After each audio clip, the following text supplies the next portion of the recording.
ബംഗാളിലെ ഗവർണറായിട്ടുള്ള PB ചക്രവർത്തി 1950-കളിൽ, എനിക്കൊന്ന് 55-ൽ, അദ്ദേഹം RC മജൂംദാറിൻ്റെ ഹിസ്റ്ററി ഓഫ് ബംഗാൾ എന്ന് പറയുന്നൊരു പുസ്തകം പുറത്തു വന്നപ്പോൾ അതിൻ്റെ പ്രസാധകർക്ക് ഒരു കത്തയച്ചു.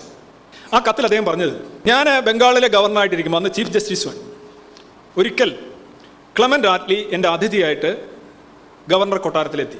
അന്ന് ഞങ്ങൾ ഒരുമിച്ച് പല കാര്യങ്ങളും സംസാരിച്ചു. രാത്രിയിൽ ഒരുപാട് കാര്യങ്ങൾ സംസാരിക്കുന്നതിൻ്റെ കൂട്ടത്തിൽ ക്ലെമൻ്റ് ആറ്റ്ലി അറിയാമല്ലോ, ഇന്ത്യക്ക് സാധനം കിട്ടുമ്പോൾ ബ്രിട്ടീഷ് പ്രധാനമന്ത്രി. ഞാൻ ക്ലെമൻ്റ് ആറ്റ്ലിയോട് ചോദിച്ചു, മിസ്റ്റർ ആറ്റ്ലി, 42-ലെ ക്വിറ്റ് ഇന്ത്യ സമരം അമ്പയെ പരാജയപ്പെട്ടു, കോൺഗ്രസ് നിർജീവമായി. 45-ലെ യുദ്ധം നിങ്ങൾ ജയിച്ചു, എല്ലാം സംഭവിച്ചു. പിന്നെ എന്തുകൊണ്ടാണ് 47-ൽ പെട്ടെന്ന് ഇന്ത്യക്ക് സ്വാതന്ത്ര്യം കൊടുക്കാനായിട്ട് നിങ്ങൾ തീരുമാനിച്ചു? എന്താണ് സംഭവിച്ചത്?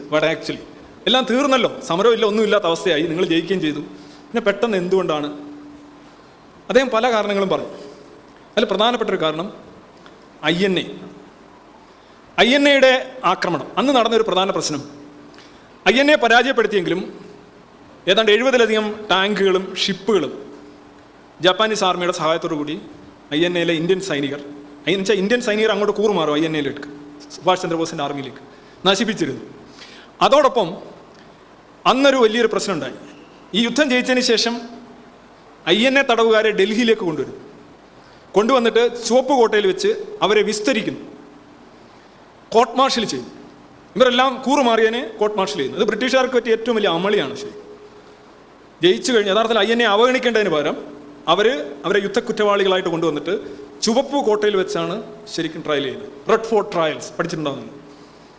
എങ്ങനെയാണോ ന്യൂറംബർഗ് ട്രയൽസ് ആർട്ടിക്കുലേറ്റ് ചെയ്തത്?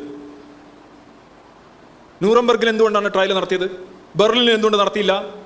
നാസി പാർട്ടിയുടെ ജെനിസിസ്, ആശയപരമായ താത്വികപരമായിട്ടുള്ള ജെനിസിസ് തുടങ്ങുന്ന നഗരമാണ് ന്യൂറംബർഗ്.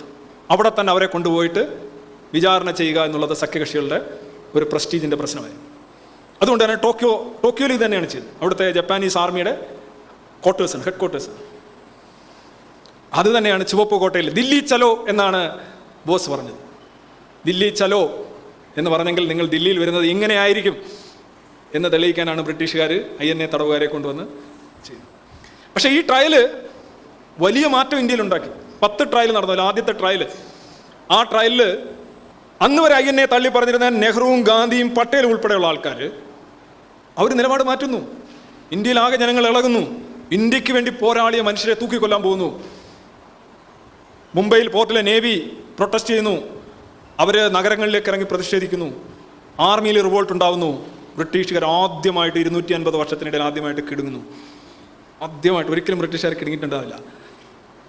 പണ്ടൊരു കഥയുണ്ട്. ഈ റോബർട്ട് ക്ലൈവ് 57-ൽ യുദ്ധം ജയിച്ചിട്ട് സിറാജുദ്ദീൻ ദൗളയെ തോപ്പിച്ചിട്ട് വരുമ്പോൾ ലക്ഷക്കണക്കിന് ഇന്ത്യക്കാരും ദൗളയുടെ സൈനികരും ക്ലൈവ് നടക്കുന്ന വീതികളിൽ പുഷ്പവൃഷ്ടി നടത്തിയെന്നാണ് പറയുന്നത്. അതിനെക്കുറിച്ചൊരു ബ്രിട്ടീഷ് ചരിത്രകാരൻ ഒരിക്കൽ എഴുതിയുണ്ടായി, ഈ പൊട്ടന്മാർ പുഷ്പവൃഷ്ടി നടത്തുന്നതിന് പകരം ഒരു കൊച്ചു കല്ലെടുത്ത് ഓരോരുത്തരും എറിഞ്ഞിരുന്നെങ്കിൽ ക്ലൈവ് എവിടെ പോയി നിന്നേനെ എന്ന് ചോദിക്കുന്നു.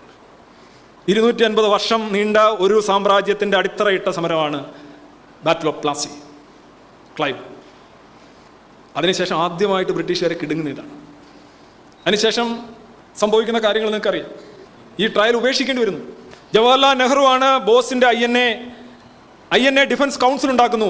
ഇന്റർനാഷണൽ കോൺഗ്രസ് ബോസിൻ്റെ സൈന്യത്തിൻ്റെ വിചാരണയ്ക്ക് വേണ്ടി സഹായിക്കാനായിട്ട് ലോയേഴ്സ് അടങ്ങുന്ന, സാമ്പത്തിക ശക്തികളടങ്ങുന്ന ഒരു വലിയ സംഘടന, ഒരു ഫോറം തന്നെ കോൺഗ്രസ് ഉണ്ടാകുന്നു, INA ഡിഫൻസ് കൗൺസിൽ.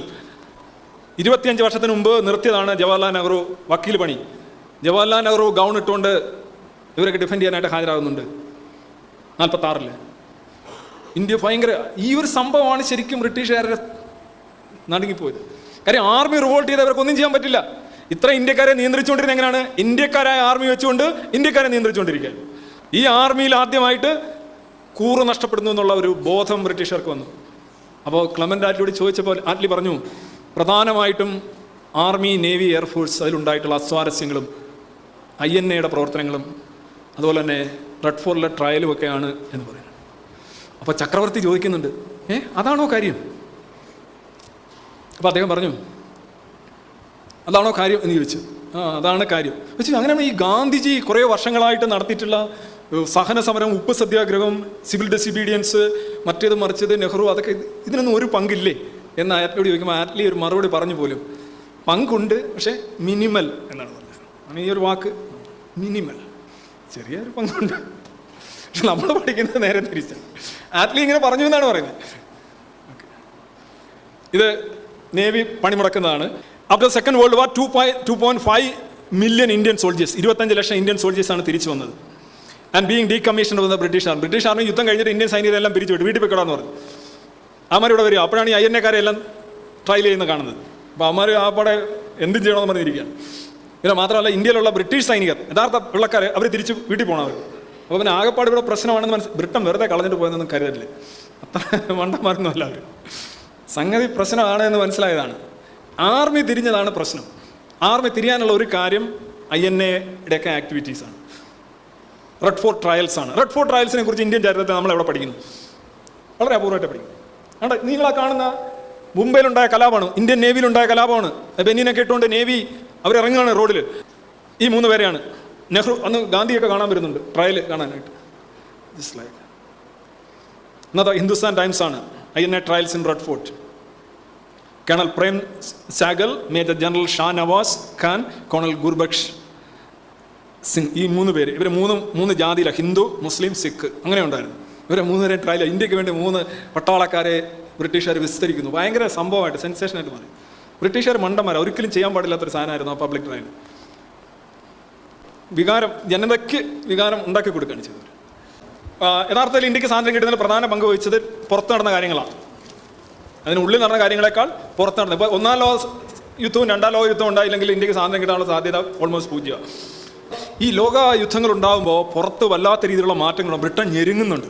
ബ്രിട്ടൻ 2-ാം ലോകമായതിനു ശേഷം പ്രധാനമായിട്ട് അമേരിക്കയുടെ അടിമയാണ്. അമേരിക്കൻ ഫണ്ട് കടം വാങ്ങിച്ചാണ് അവർ അതിജീവിക്കുന്നത്.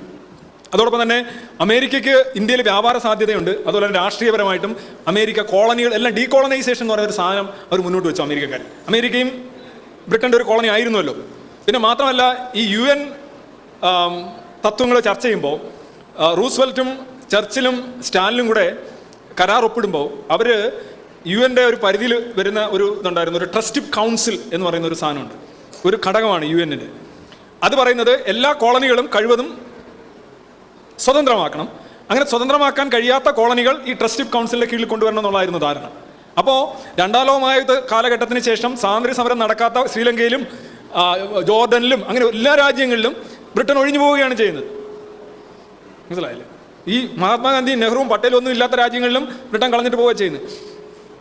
അപ്പം ലോകമഹായുദ്ധങ്ങൾ വലിയ തോതിൽ പ്രാധാന്യം, വലിയ വലിയ അന്താരാഷ്ട്ര ചലനങ്ങളും മാറ്റങ്ങളും ഉണ്ടായി. പിന്നെ 2-ാമത് INA-യുടെ പ്രാധാന്യം ഇപ്പോൾ പറഞ്ഞൊരു കാര്യം. പിന്നെ ഓഫ് കോഴ്സ് ഇന്ത്യയിൽ നടന്ന സ്വാതന്ത്ര്യ സമരം പങ്കുവഹിച്ചിട്ടുണ്ട്. അത് ക്ലെമന്റ് ആറ്റ്ലി മിനിമൽ എന്ന് പറഞ്ഞുകൊണ്ട് ഞാൻ അങ്ങനെ മിനിമലാക്കിയൊന്നും കാണുന്നില്ല. അതിനും ഒരു പങ്കുണ്ട്. അതിൻ്റെ ഇപ്പോൾ ജാലിയൻ വാലാബാഗിൽ നടന്ന ആ കൂട്ടക്കൊല, അത് ഇന്ത്യൻ്റെ രാഷ്ട്രനിർമ്മിതിയിൽ വലിയ ഘടകമായിട്ട് മാറിയിട്ടില്ലേ? ഭഗത് സിംഗിൻ്റെ ബലി ഒരു രാഷ്ട്രബോധം ഉണ്ടാക്കാൻ സഹായിച്ചിട്ടില്ലേ? ചന്ദ്രശേഖർ ആസാദ്, ഇതൊക്കെ രാഷ്ട്രം, ഈ നാട്ടുരാജ്യം 562 നാട്ടുരാജ്യങ്ങൾ അല്ലെങ്കിൽ 600-ൽ പരം നാട്ടുരാജ്യങ്ങളായിരുന്ന ഒരു ഭൂവിഭാഗത്തെ ഒരു രാജ്യമാക്കുന്നതിൽ ഇത്തരത്തിലുള്ള മൂവ്മെൻറ്റ്സിന് പ്രാധാന്യമുണ്ട്. പക്ഷേ പ്രധാന കാര്യം ഇത് തന്നെയാണ് എന്നുള്ള ആ വാദത്തെ ഞാൻ തള്ളുന്നില്ല.